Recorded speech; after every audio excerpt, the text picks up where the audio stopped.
1967-72 మధ్య అమెరికా సైన్యం operation pop ఐని నిర్వహించింది. ఆగ్నేయాసియాలో రుతుపవనాల సీజన్ను పొడిగించడం దీని ఉద్దేశం. ఫలితంగా కురిసిన భారీ వర్షాలు వియత్నాం సైనిక రవాణా వ్యవస్థలను దెబ్బతీశాయి.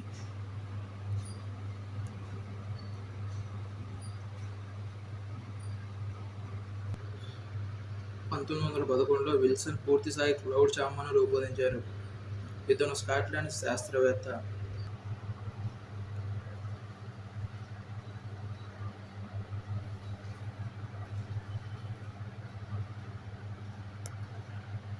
రక్షణ రంగ డ్రోన్ తయారీలో గరుడ ఏరోస్పేస్ భారత్ తయారీలో కార్యక్రమానికి తన వంతు చేయూతగా దీనిని నెలకొల్పనుంది. కేంద్ర రక్షణ మంత్రి రాజ్నాథ్ సింగ్తో జరిపిన సమావేశంలో చెన్నైలో రక్షణ రంగ డ్రోన్ల తయారీ కేంద్రాన్ని ఏర్పాటు చేసే అంశం చర్చకు వచ్చినట్లు గరుడ ఏరోస్పేస్ వ్యవస్థాపకుడు, సీఈఓ అగ్నీశ్వర్ జయప్రకాష్ తెలిపారు. తమిళనాడులో టైర్ల ప్లాంటు ఏర్పాటుకు మిషెలిన్ ఇండియా శంకుస్థాపన చేసింది. భారత వాయుసేన కొత్త చీఫ్గా అమర్‌ప్రీత్ సింగ్.